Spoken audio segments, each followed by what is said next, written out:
2 evladım var. Deməli, evladım tələbədir.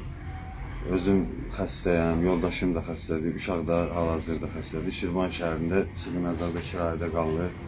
Yaşayış vəziyyətimiz demək olar ki, çox bərbad haldadır.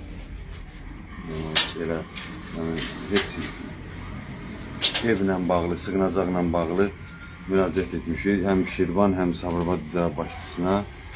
Yəni, müraciətlərimizə gördüyünüz kimi heç birinə cavab verilməyib. Dövlətimdən köməklik istəyirəm. Yəni, bizə köməklik eləsinlər. Heç olmasa yaşayış yerimizin yaxşı olması ilə bağlı. Körpə uşağım var, yoldaşım da xəstədir.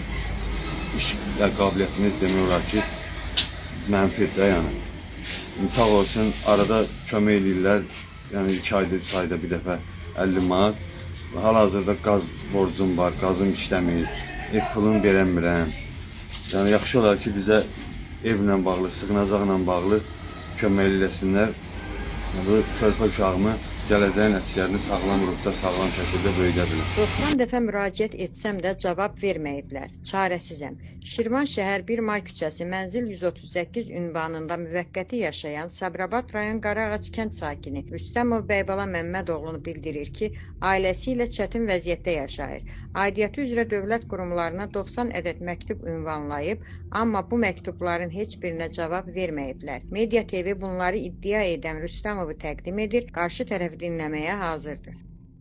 Xəstəyəm, uşaq da xəstədir. Dəfələrlə lazımi qurumlara, təşkilatlara müraciət etmişəm. Yəni, məktublarında ki, görükür də, yəni, heç bir, yəni, bu 90 dənə məktubdan ikisine heç birinə, yəni, heç olmasa 3-ünə belə cavab verilməyib. Burada müxtəlif qurumlar var, məsələn, Milli Məclis, Nazirlər Kabineti var.